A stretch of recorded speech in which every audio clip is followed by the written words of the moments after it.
दीदी के चरणों में संसार, जब छोटे भाई ने अपना सब कुछ समर्पित किया। पार्ट 3। बस, राधा ने ठंडे स्वर में कहा, अपना पैर वापस खींचते हुए। अंजलि ने अहिल्या को घूरते हुए कहा, बस बहुत हो गया, अगली बार याद रखना। उसकी आवाज में न सख्ती कम हुई थी, न ही उसका अधिकार। अहिल्या ने सिर झुका लिया, उसकी आंखों में डर और अपमान का मिश्रण था। सौम्या चुपचाप एक तरफ खड़ी थी, लेकिन उसने कुछ नहीं कहा। वह जानती थी कि अंजलि के पिता के लिए अंजलि ही सब कुछ थी। उसके आगे किसी की हिम्मत नहीं थी कि सवाल करे। इसके बाद कोई कुछ नहीं बोला। अंजलि, उसकी माँ, राधा और सौम्या घर से बाहर निकली और अपने अपने घरों की ओर बढ़ गईं। वातावरण में अब भी एक अजीब सा तनाव फैला हुआ था, और अहिल्या दरवाजे पर खड़ी उनकी जाती हुई पीठ देखती रह गई। जब अंजलि और उसकी माँ सुमित्रा घर पहुंचे, तो उन्होंने देखा कि अर्जुन घर के गेट पर बैठा हुआ था। उसका सिर झुका हुआ था और चेहरे पर घबराहट साफ झलक रही थी। अंजलि ने उसे देखते ही भौहें टेढ़ी कर लीं। यहाँ क्या कर रहे हो तुम? उसकी आवाज में वही सख्ती थी जिससे अर्जुन हमेशा कांप उठता था। अर्जुन तुरंत उठकर अंजलि के समीप गया और श्रद्धापूर्वक उसके चरण स्पर्श किए। उसकी आवाज में हल्की कपकपी थी, दीदी, मैं आपका ही इंतजार कर रहा था। अंजलि ने उस पर एक क्षण के लिए दृष्टि डाली और अपने पैर पीछे करते हुए संयमित स्वर में पूछा, किस कारण से? अर्जुन ने सिर झुकाते हुए संक्षिप्त उत्तर दिया, बस यूं ही। अंजलि के होठों पर हल्की किंतु तीखी मुस्कान उभरी। उसने ठहर कर कहा, यूं ही, या कोई विशेष कारण है? उसकी वाणी में वही गंभीरता थी जिससे अर्जुन सदैव संकोच अनुभव करता था। अर्जुन ने सिर झुकाकर विनम्र स्वर में कहा, मुझे क्षमा करें दीदी, घर में कोई नहीं था और मैं बहुत डर गया था अहिल्या आंटी पर आपके क्रोध को देखकर। इसलिए मैं आपका इंतजार कर रहा था, लेकिन मैंने घर के बाहर कदम नहीं रखा। अंजलि ने एक क्षण के लिए उसे ध्यान से देखा। उसकी आंखों में वही स्थिरता और अधिकार था जो अर्जुन को सदैव भयभीत कर देता था। उसने बिना कोई प्रतिक्रिया दिए अपना दुपट्टा ठीक किया और सहज स्वर में कहा, अच्छा है कि तुमने मेरी सीमाओं का उल्लंघन नहीं किया। ये बात याद रखना। अर्जुन ने सहमति में सिर हिलाया और वहीं खड़ा रहा, जबकि अंजलि आगे बढ़कर भीतर चली गई। उसके लिए यह मात्र एक साधारण क्षण था, पर अर्जुन के मन में अब भी हलचल बनी हुई थी। क्या उसने सच में कोई गलती की थी, या बस डर के कारण इतना अधिक सोच रहा था? सुमित्रा ने गंभीर स्वर में कहा, अगली बार तुम्हें घर के अंदर ही रहना चाहिए, न कि दरवाजे पर बैठे रहना। तुम्हें पता है कि अगर बात तुमसे जुड़ी हो तो अंजलि के फैसले को कोई चुनौती नहीं दे सकता। अंजलि तुम्हारे लिए ईश्वर के समान है। अर्जुन ने सिर झुका लिया और धीरे से कहा, जी माँ, आगे से ध्यान रखूंगा। सुमित्रा ने कोई और शब्द नहीं कहे, बस एक दृढ़ नजर अर्जुन पर डाली और अंजलि के पीछे पीछे घर के अंदर चली गई। अर्जुन वहीं खड़ा रहा। उसके भीतर कई भाव उमड़ घुमड़ रहे थे, डर, सम्मान और शायद कहीं न कहीं एक सवाल जो वह कभी खुलकर पूछने की हिम्मत नहीं कर सकता था। इसके बाद सुमित्रा रसोई की ओर बढ़ गई और दोपहर के भोजन की तैयारी में जुट गई। घर के अंदर एक सख्त अनुशासन का माहौल था, जहां अंजलि के हर आदेश को बिना किसी प्रश्न के मानना अनिवार्य था। अंजलि अपने कमरे में चली गई, जबकि अर्जुन चुपचाप एक कोने में खड़ा रहा। उसके मन में कई विचार उमड़ रहे थे, अहिल्या आंटी को मिली सजा, अंजलि का कठोर स्वभाव और उसकी खुद की स्थिति इस घर में। लेकिन वह कुछ भी कहने की हिम्मत नहीं जुटा पाया। सुमित्रा ने रसोई में काम करते हुए अर्जुन की ओर देखा और ठंडे स्वर में कहा, इधर क्यों खड़ा है? जाकर पढ़ाई कर, या जो भी तुझे करना है, लेकिन बेवजह मत घूम। अर्जुन ने सिर हिलाया और धीमे कदमों से अपने कमरे की ओर बढ़ गया। घर में सन्नाटा था, बस रसोई से बर्तनों की हल्की खनक सुनाई दे रही थी। अर्जुन अपने कमरे में गया और धीरे धीरे बिस्तर पर बैठकर अंजलि द्वारा दी गई प्रार्थना की पुस्तक खोल ली। ये पुस्तक उसे रोज पढ़ने के लिए दी गई थी, ताकि वह अनुशासित रहे और अंजलि की इच्छाओं के अनुसार जीवन जी सके। जैसे ही उसने कुछ पन्ने पलटे, उसकी नज़र एक अद्भुत प्रार्थना पर पड़ी। इसे पढ़ते ही उसके मन में विचार आया, अगर मैं ये प्रार्थना दीदी के सामने करूं, तो वह मुझसे प्रसन्न होंगी। यह विचार उसे उत्साहित कर गया। लेकिन अगले ही क्षण उसके मन में एक शंका उठी, दीदी ने पहले ही मेरे लिए सुबह दोपहर और रात की 3 प्रार्थनाएं निर्धारित कर रखी हैं। अगर मैंने बिना पूछे यह नई प्रार्थना कर ली तो कहीं वह नाराज न हो जाएं। उसका मन असमंजस में था। एक ओर वह चाहता था कि अंजलि उससे खुश हो, लेकिन दूसरी ओर वह उनके क्रोध से भी डरता था। उसे समझ नहीं आ रहा था कि इस नई प्रार्थना को पढ़ना उनके नियमों का पालन होगा या उनका उल्लंघन। कुछ देर तक पुस्तक को ताकते रहने के बाद उसने फैसला किया कि पहले वह इस प्रार्थना को अच्छे से याद कर लेगा, फिर सही समय आने पर इसे करने का निर्णय लेगा। अगर दीदी प्रसन्न हुई तो यह मेरे लिए आशीर्वाद होगा, लेकिन अगर नाराज हुई तो। इस सोच के साथ उसने प्रार्थना को धीरे धीरे पढ़ना शुरू कर दिया। सुमित्रा ने रसोई से आवाज लगाई, अंजलि, अर्जुन, खाना तैयार है, आ जाओ। अर्जुन तुरंत अपनी किताब बंद करके खड़ा हो गया और भोजन कक्ष की ओर बढ़ा। सुमित्रा पहले ही थाली परोस चुकी थी, लेकिन वह अंजलि के बिना खाने की शुरुआत नहीं करना चाहती थी। अर्जुन भी चुपचाप बैठ गया, लेकिन उसकी नज़र दरवाजे की ओर लगी रही। दीदी के बिना भोजन शुरू करना तो असंभव था।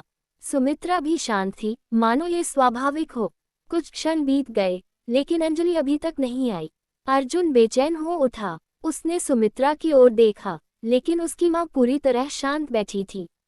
उसे पता था कि अंजलि का इंतजार करना उनका कर्तव्य था, और वे बिना उनकी अनुमति के खाना शुरू नहीं कर सकते थे।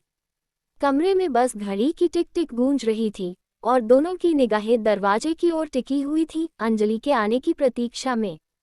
कुछ देर बाद अंजलि कमरे में प्रवेश करती है।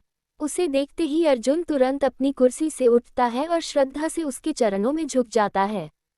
उसके माथे में गहरा समर्पण झलक रहा था।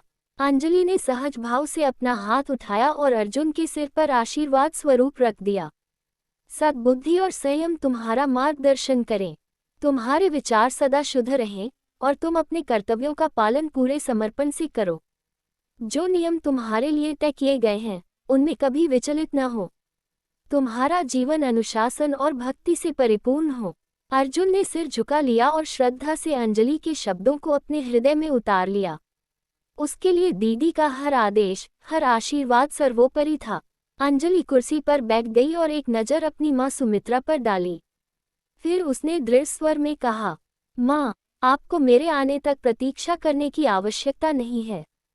ये नियम केवल अर्जुन के लिए है। सुमित्रा ने सिर हिलाते हुए सहमति जताई, मानो अंजलि का हर निर्णय उसके लिए अंतिम सत्य हो। अर्जुन चुपचाप सिर झुकाए बैठा रहा। उसे इस नियम की पूर्णता का भान था और वह इसे कभी भी तोड़ने की कल्पना तक नहीं कर सकता था। इसके बाद अंजलि ने खुद अर्जुन की थाली परोसी। उसने भोजन बहुत सीमित मात्रा में परोसा, हर चीज नपी तुली थी, जैसे वह ये सुनिश्चित कर रही हो कि उसे जरूरत से ज्यादा न मिले। थाली परोसने के बाद अंजलि ने ठंडे स्वर में कहा, अर्जुन, कुर्सी पर बैठो और खाना शुरू करो। अर्जुन बिना किसी सवाल के आदेश का पालन करता हुआ कुर्सी पर बैठ गया। वह जानता था कि अंजलि के शब्द नियम की तरह हैं, अटल और अपरिवर्तनीय। उसने सिर झुकाकर थाली की ओर देखा और धीरे धीरे भोजन ग्रहण करने लगा, जबकि अंजलि की पैनी नजरें उस पर टिकी हुई थीं। भोजन समाप्त करने के बाद सभी अपने अपने कमरों में विश्राम के लिए चले गए। अंजलि भी अपने कमरे की ओर बढ़ी, लेकिन दरवाजे के पास रुककर पीछे मुड़ी। उसने अर्जुन की ओर देखा और गंभीर स्वर में कहा, आज से तुम्हारी ट्यूशन का समय बदल दिया गया है। अब शाम 4 बजे से 6 बजे तक होगा। अर्जुन ने तुरंत सिर झुकाकर सहमति जताई, जी दीदी, तुम जा सकते हो, लेकिन ट्यूशन कक्षा के लिए समय पर आना मत भूलना। इसके बाद अंजलि अपने कमरे में चली गई और बिस्तर पर लेट गई। पूरे दिन की व्यस्तता के बाद उसे थोड़ी देर आराम करने की आवश्यकता थी। कमरे में हल्का अंधेरा था और खिड़की से ठंडी हवा अंदर आ रही थी। उसने तकिए पर सिर रखा और आंखें बंद कर लीं, लेकिन उसका मन अब भी शांत नहीं था। उसकी सोच अब भी व्यवस्थित नियमों और अनुशासन पर टिकी थी, जिनका पालन हर किसी को करना ही था, खासकर अर्जुन को। कुछ ही देर में हल्की थकान के कारण उसकी आंख लग गई और वह थोड़ी देर के लिए गहरी नींद में चली गई। शाम के ठीक 4 बजे अर्जुन ट्यूशन कक्षा के कमरे में आकर बैठ गया। वह जमीन पर अंजलि की कुर्सी के ठीक सामने बैठा था, जैसा कि हमेशा से नियम था। उसकी पीठ सीधी थी और उसका सिर थोड़ा झुका हुआ। कमरे में गहरा सन्नाटा था। दीवार की घड़ी की सुइयां धीरे धीरे आगे बढ़ रही थीं, लेकिन अंजलि अभी तक नहीं आई थी। अर्जुन ने एक पल के लिए घड़ी की ओर देखा। 4:20 हो चुके थे। उसने अपने हाथ घुटनों पर रखे और शांत बैठा रहा, लेकिन मन में हल्की बेचैनी थी। समय धीरे धीरे बीतता गया और 4:40 बज गए। अंजलि अभी तक नहीं आई थी। अर्जुन के माथे पर पसीने की हल्की बूंदें उभर आईं। उसे समझ नहीं आ रहा था कि क्या करना चाहिए। क्या वह अपनी जगह पर बैठा रहे या जाकर अंजलि को बुलाए। लेकिन अंजलि की सख्ती और अनुशासन के डर से वह अपनी जगह से हिलने की हिम्मत नहीं कर पा रहा था। वह बस नजरें झुकाए चुपचाप बैठा रहा, हर आती जाती आहट पर कान लगाए, इस उम्मीद में कि अब अंजलि दरवाजे से अंदर आएगी। अंजलि गहरी नींद से जागी। उसने धीरे से अपनी आंखें खोली और दीवार पर लगी घड़ी की ओर देखा।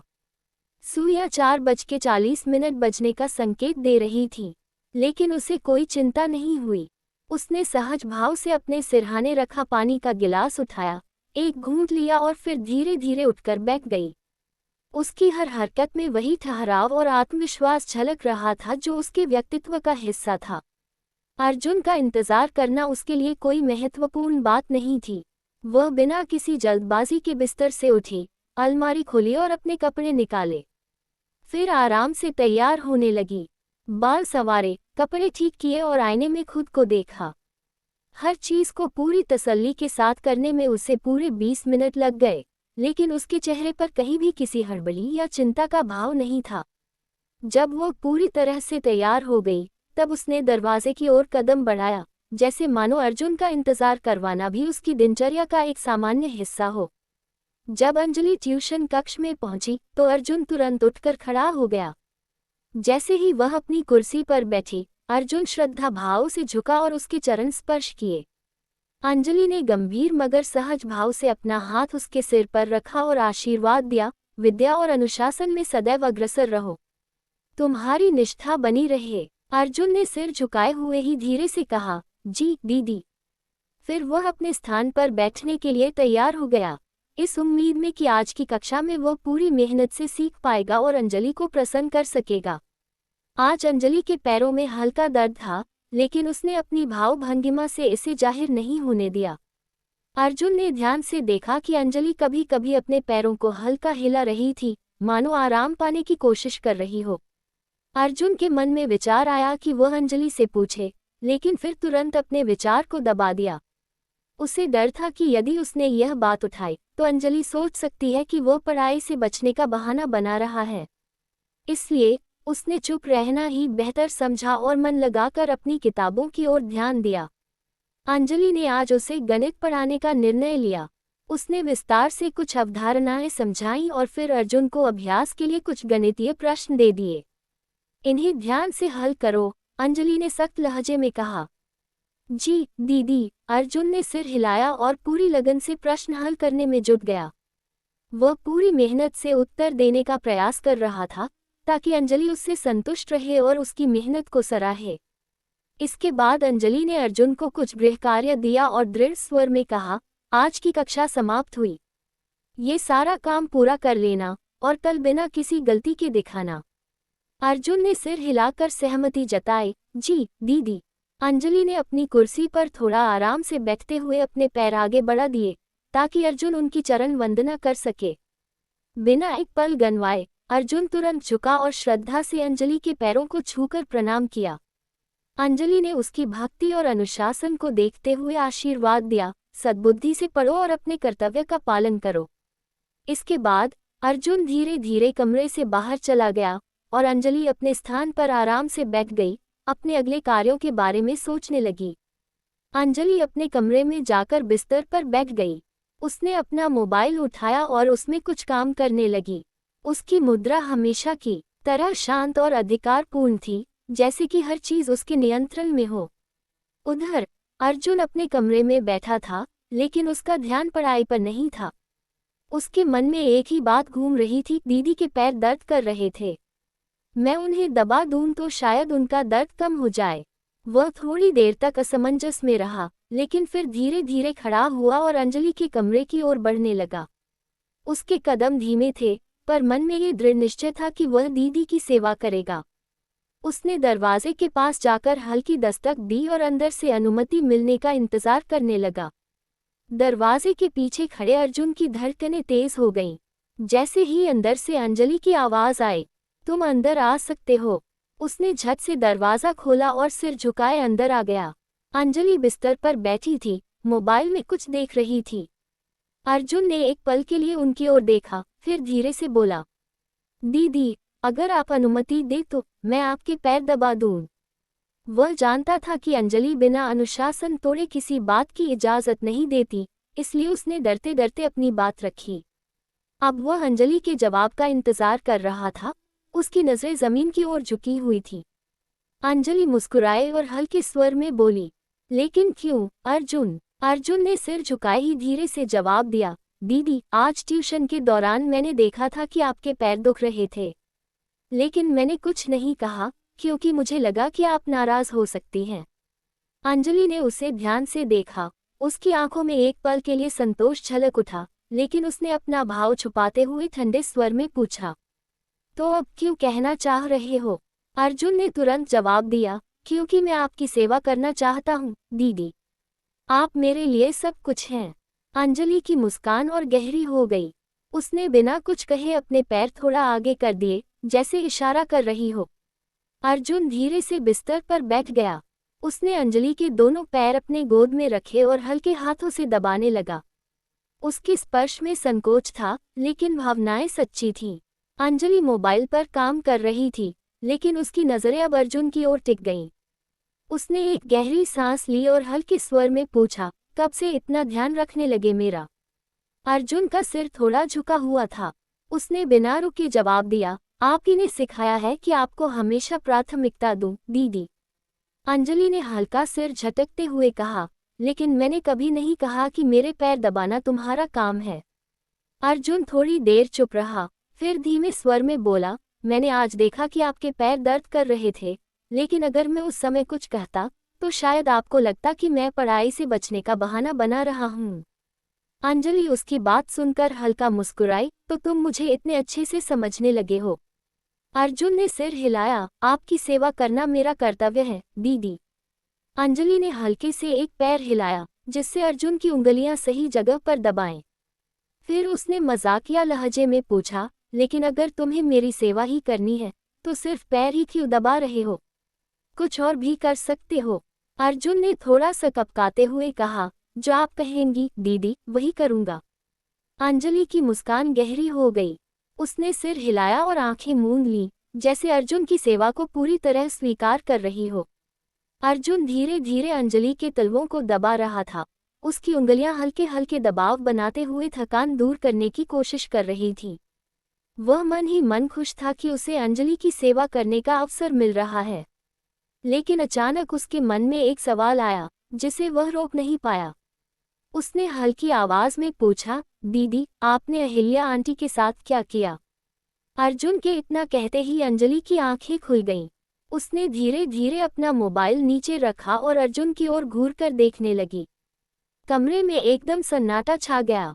अर्जुन को उसकी तीखी नजरें महसूस हुईं और उसका दिल तेजी से धड़कने लगा। अर्जुन ने झट से अंजलि के पैर अपनी गोद से उठाए और श्रद्धा से अपने सिर पर रख लिए। उसकी आंखों में ग्लानि थी और आवाज कांप रही थी, मुझे माफ कर दीजिए दीदी, मुझे ये सवाल नहीं पूछना चाहिए था। मैंने गलती की, कृपया मुझे क्षमा करें। अंजलि कुछ पल चुपचाप उसे देखती रही, फिर अचानक हंस पड़ी। उसकी हंसी में एक हल्की ठंडक थी, जो अर्जुन के भीतर तक सिहरन पैदा कर गई। अगर इतना डरते हो तो फिर गलत सवाल पूछते ही क्यों हो? अंजलि ने हल्के से अपने पैर उसके सिर पर हिलाते हुए कहा। अर्जुन ने घबराकर तुरंत उनके चरणों को अपनी गोद में रख दिया और सिर झुकाते हुए बोला, अब से ऐसा नहीं होगा दीदी, मुझसे गलती हो गई। अंजलि ने अपनी हंसी रोकते हुए उसे देखा और गंभीर स्वर में कहा, याद रखना अर्जुन, मेरे निर्णयों पर प्रश्न उठाने का तुम्हें कोई अधिकार नहीं है। तुम केवल पालन करने के लिए हो, समझे? अर्जुन ने तुरंत सिर हिलाया, जी दीदी, मैं अब कभी कोई सवाल नहीं पूछूंगा। अंजलि ने हल्की मुस्कान के साथ आंखें बंद की और सहज स्वर में बोली, अब ज्यादा सोचने की जरूरत नहीं, चुपचाप दबाते रहो। अर्जुन ने बिना कोई और सवाल किए पूरी निष्ठा से उनके चरण दबाने शुरू कर दिए, मन ही मन ठानते हुए कि अब कभी अंजलि के निर्णयों पर सवाल नहीं उठाएगा। जब अंजलि को आराम महसूस होने लगा तो उसने अर्जुन की ओर देखा। उसकी आंखों में संतोष झलक रहा था और होठों पर हल्की मुस्कान थी। अर्जुन अब भी सिर झुकाए पूरी निष्ठा से उनके चरण दबा रहा था। अंजलि ने उसकी भक्ति और समर्पण को देख मुस्कुराते हुए कहा, इधर आओ अर्जुन। अंजलि के शब्द सुनते ही अर्जुन का दिल तेजी से धड़कने लगा। वह घबराकर तुरंत झुक गया और अपना सिर अंजलि के चरणों पर रख दिया। इस बार उसने कांपते हाथों से उनके पैरों को पकड़ा और धीरे से चूम लिया। मुझे माफ कर दीजिए दीदी, मुझसे गलती हो गई। अर्जुन की आवाज धीमी और कांपती हुई थी। अंजलि ने भौहें उठाई, लेकिन उनके चेहरे पर अब भी हल्की मुस्कान थी। उन्होंने अपने पैर जरा सा पीछे खींचते हुए कहा, अर्जुन सिर उठाओ और मेरी ओर देखो। अर्जुन ने सिर उठाने की हिम्मत नहीं की, वह अब भी झुका हुआ था। बस मुझसे गलती हो गई दीदी, आगे से ऐसा नहीं होगा। उसकी आवाज में समर्पण और भय दोनों झलक रहे थे। अंजलि ने उसकी हालत देख हल्के स्वर में कहा, अर्जुन सिर उठाओ और मेरी ओर देखो। लेकिन अर्जुन अब भी नीचे झुका रहा, मानो अपनी गलती की सजा खुद को दे रहा हो। अंजलि को उसकी यह भक्ति और समर्पण देखकर और भी संतोष हुआ। अंजलि ने हल्की मुस्कान के साथ अर्जुन की ओर देखा और ठंडे स्वर में पूछा, क्या गलती की तुमने अर्जुन? अर्जुन का सिर अब भी झुका हुआ था। उसने अंजलि के पैरों को जरा और मजबूती से पकड़ा और धीमे स्वर में कहा, मुझसे आपको परेशान करने वाला सवाल पूछने की गलती हो गई दीदी। अंजलि ने हल्की मुस्कान के साथ अर्जुन की ओर देखा और ठंडे स्वर में कहा, लेकिन गलत सवाल पूछने के लिए तो तुम पहले ही माफी मांग चुके हो और मैंने तुम्हें माफ भी कर दिया था। अब किस गलती के लिए क्षमा मांग रहे हो अर्जुन? अर्जुन एक पल के लिए उलझन में पड़ गया। उसने सिर झुकाए ही सोचना शुरू कर दिया कि अब वह किस गलती की माफी मांग रहा है। उसके माथे पर पसीने की बूंदें उभर आईं। वह कुछ समझ नहीं पा रहा था। अंजलि उसकी परेशानी देख रही थी और हल्के से मुस्कुरा रही थी। अर्जुन की यह घबराहट उसे कहीं न कहीं आनंद दे रही थी। वह जानबूझकर चुप रही ताकि अर्जुन खुद ही अपने उलझे विचारों में फंसता जाए। कुछ क्षणों बाद अर्जुन ने हिम्मत करके धीरे से पूछा, दीदी आपने मुझे अपने पास बुलाया था? अंजलि ने अपनी मुस्कान को हल्का बनाए रखते हुए ठंडे स्वर में कहा, हाँ मैंने बुलाया था, लेकिन मैंने कब कहा कि तुमने कोई गलती की? अर्जुन की आंखें चौड़ी हो गईं। वह पूरी तरह असमंजस में था। उसने सिर झुका लिया और धीरे से कहा, मुझे लगा कि अगर आपने बुलाया है तो जरूर कुछ गलती हुई होगी। अंजलि अब खुलकर मुस्कुरा दी। अर्जुन की घबराहट देखकर उसके चेहरे पर एक अलग ही संतोष था। वह अभी भी सिर झुकाए बैठा था, मानो खुद को पूरी तरह से अंजलि के सामने समर्पित कर चुका हो। अंजलि ने हल्के से हाथ बढ़ाया और अर्जुन को अपने पास बुलाया। इधर आओ, उसने सहज स्वर में कहा। अर्जुन धीरे धीरे आगे बढ़ा और अंजलि के पास बिस्तर पर बैठ गया। लेकिन जैसे ही वह बैठा, अंजलि ने उसे अपनी बाहों में भर लिया। अर्जुन का शरीर कांप उठा। उसने घबराकर सांस रोक ली। दीदी, उसकी आवाज कांप रही थी। अंजलि ने कोई जवाब नहीं दिया। उसने हल्के से उसका सिर सहलाया और फिर उसके माथे पर एक धीमा लेकिन ठहरा हुआ चुंबन अंकित कर दिया। अर्जुन पूरी तरह स्तब्ध था। उसका दिमाग सुन्न पड़ गया। उसने धीरे धीरे अपनी आंखें ऊपर उठाईं और अंजलि की आंखों में देखा। वहां गहरी शांति और अधिकार झलक रहा था। इतना डर क्यों रहे हो अर्जुन? अंजलि ने हल्की हंसी के साथ पूछा, मैंने तुम्हें मारा तो नहीं? अर्जुन ने जल्दी से सिर हिला दिया, नहीं दीदी, बस मुझे समझ नहीं आया कि। अंजलि ने हल्के से उसकी ठुड्डी उठाए और उसकी आंखों में झांकते हुए बोली, कभी कभी बिना गलती किए भी किसी को पास बुलाया जा सकता है अर्जुन। हर बार डरना जरूरी नहीं। अंजलि मुस्कुराए और धीरे धीरे बिस्तर पर लेट गई। उसने अर्जुन को भी अपनी ओर खींच लिया और उसे अपनी बाहों में भर लिया। अर्जुन इस बार ज्यादा नहीं घबराया, लेकिन उसकी सांसें अब भी तेज चल रही थीं। अब तो डर नहीं रहे न? अंजलि ने हल्के से उसकी पीठ सहलाते हुए पूछा। अर्जुन ने सिर हिलाया, नहीं दीदी, अंजलि ने उसकी ठुड्डी को हल्के से छूकर ऊपर किया और उसकी आंखों में झांकते हुए बोली, अच्छा, तो बताओ, आज ट्यूशन में जो सवाल मैंने दिए थे वो कर लोगे? अर्जुन ने थोड़ा सोचा और बोला, हाँ दीदी, कर लूंगा। अंजलि हल्के से मुस्कुराए और उसके माथे पर एक कोमल चुंबन अंकित किया। गुड, अब बताओ, तुम्हें मेरी ट्यूशन क्लास में सबसे ज्यादा क्या पसंद है?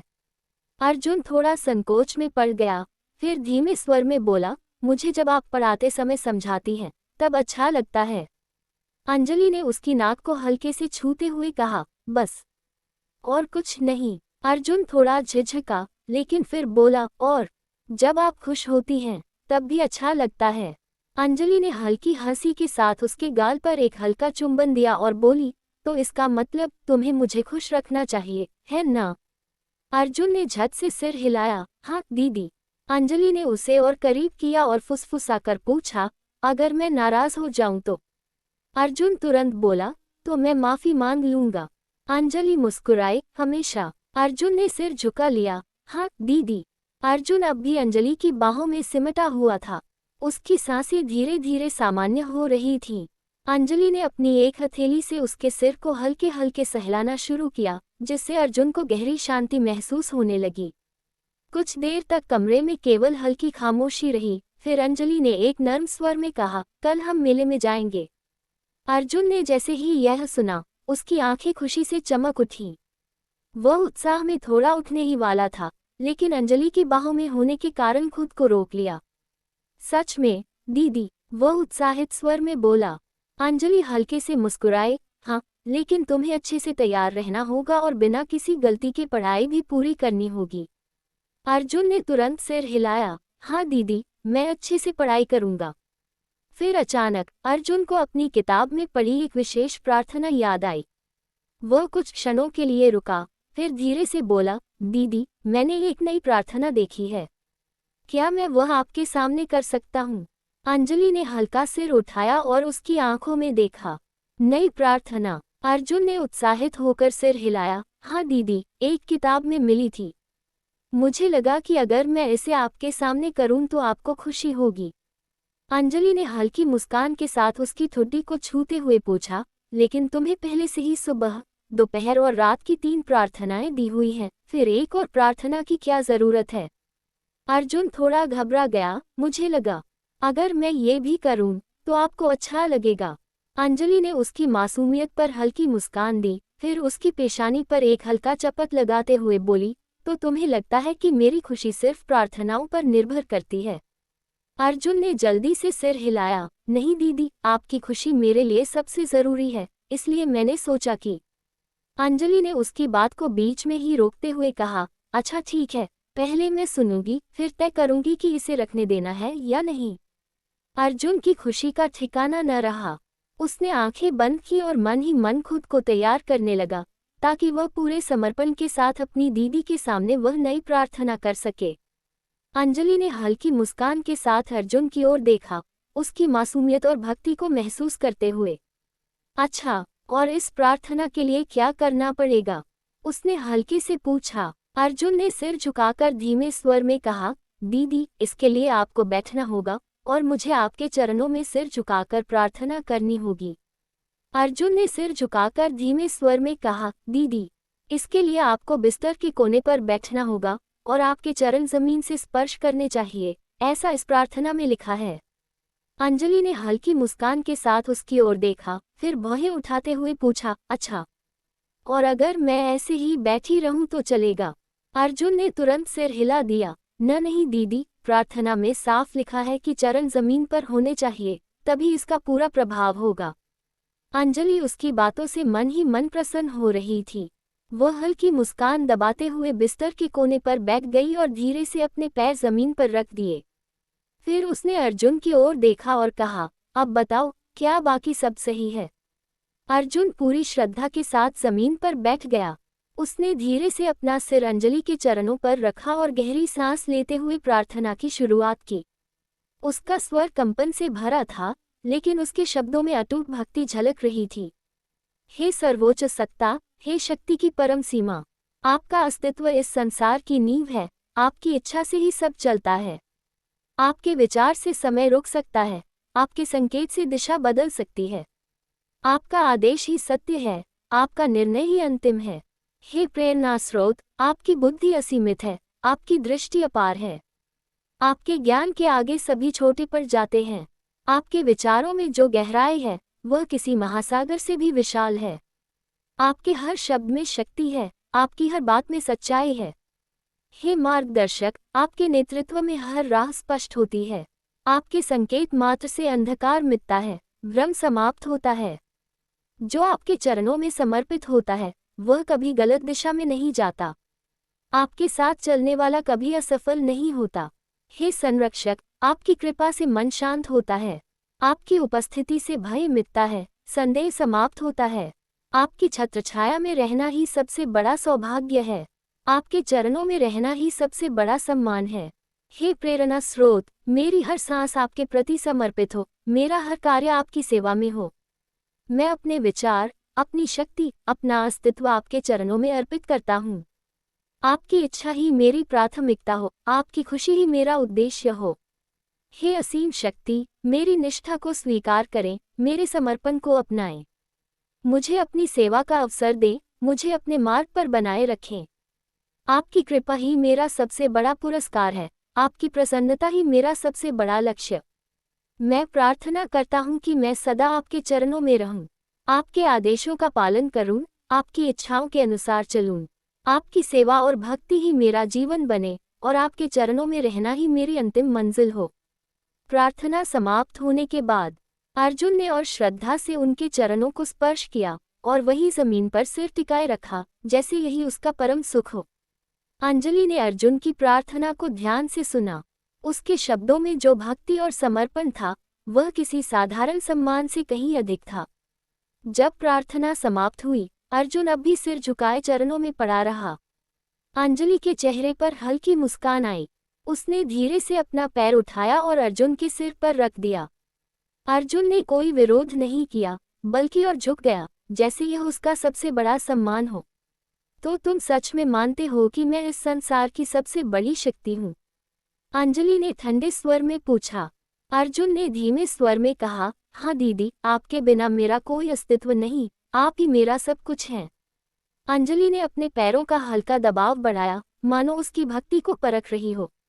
अर्जुन ने सिर और नीचे झुका लिया। वह जानती थी कि भगवान इस संसार के स्वामी हैं, लेकिन उसने अर्जुन को पाने के लिए माता रानी के सामने कितनी तपस्या की थी, ये सिर्फ वही जानती थी। माता रानी ने अर्जुन को मेरे लिए ही बनाया है, यह उनका आशीर्वाद है, और अब यह मेरा कर्तव्य है कि मैं अर्जुन को हमेशा अपने चरणों में बनाए रखूं। उसकी आंखों में एक नई चमक आ गई। अर्जुन की दुनिया केवल मैं हूँ। उसे कभी भी यह सोचने का अवसर नहीं मिलना चाहिए कि मेरे अलावा कोई और सत्य हो सकता है। उसने अर्जुन के सिर पर पैर टिकाए रखते हुए सोचा, अगर अर्जुन ने एक बार भी स्वतंत्र रूप से सोचना शुरू कर दिया, तो वह इस भक्ति से डगमगा सकता है। लेकिन मैं ऐसा कभी नहीं होने दूंगी। अर्जुन का सच वही होगा जो मैं चाहूंगी।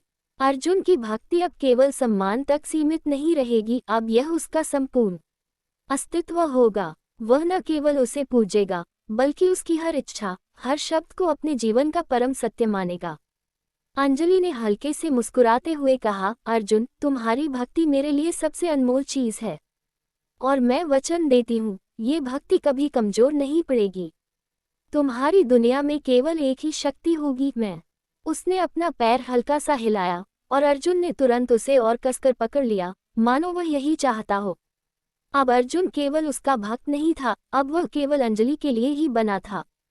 माता रानी ने मुझे अर्जुन दिया है, और अब मैं उसे कभी भी अपने चरणों से दूर नहीं जाने दूंगी। अंजलि ने धीरे से अपनी आंखें बंद की और मन ही मन माता रानी का स्मरण किया। उसके चेहरे पर संतोष की चमक थी, मानो उसने संसार की सबसे अनमोल वस्तु प्राप्त कर ली हो। उसने अपने पैरों के नीचे झुके अर्जुन के सिर पर हल्का स्पर्श किया और फिर धीरे धीरे अपना पैर हटा लिया। फिर उसने हाथ जोड़कर माता रानी की ओर देखते हुए कहा, हे माता रानी, मैं आपकी असीम कृपा के लिए हृदय से आभार प्रकट करती हूँ। आपने मेरी तपस्या स्वीकार की और अर्जुन को केवल मेरे लिए बनाया। आपने मुझे यह आशीर्वाद दिया कि अर्जुन मेरे चरणों से कभी दूर न जाए। मैं जानती हूँ कि आप इस संसार की सर्वोच्च शक्ति हैं और मैं आपके सामने सदा नतमस्तक रहूंगी। अंजलि की आंखों में भक्ति की लौ जल उठी। उसने अर्जुन की ओर देखा, जो अब भी सिर झुकाए बैठा था, मानो यही उसका धर्म हो। उसने पुनः माता रानी से प्रार्थना की, हे माँ, कृपया अपनी कृपा सदा मुझ पर बनाए रखिए। जैसे आज अर्जुन मेरे चरणों में समर्पित है, वैसे ही वह जीवन भर मेरे चरणों में बना रहे। उसकी हर सोच, हर भावना, हर सांस केवल मेरे लिए हो। उसके मन में कभी कोई और विचार न आए, उसके लिए केवल मैं ही सत्य रहूं। अंजलि की भक्ति और दृढ़ हो गई। उसने धीरे से अपने पैरों को थोड़ा आगे किया और अर्जुन ने स्वतः ही उन्हें फिर से पकड़ लिया, जैसे यह उसका स्वाभाविक कर्तव्य हो। अंजलि के चेहरे पर एक संतोषजनक मुस्कान थी। उसने मन ही मन सोचा, माता रानी की कृपा से अर्जुन केवल मेरा है और वह हमेशा मेरे चरणों में रहेगा।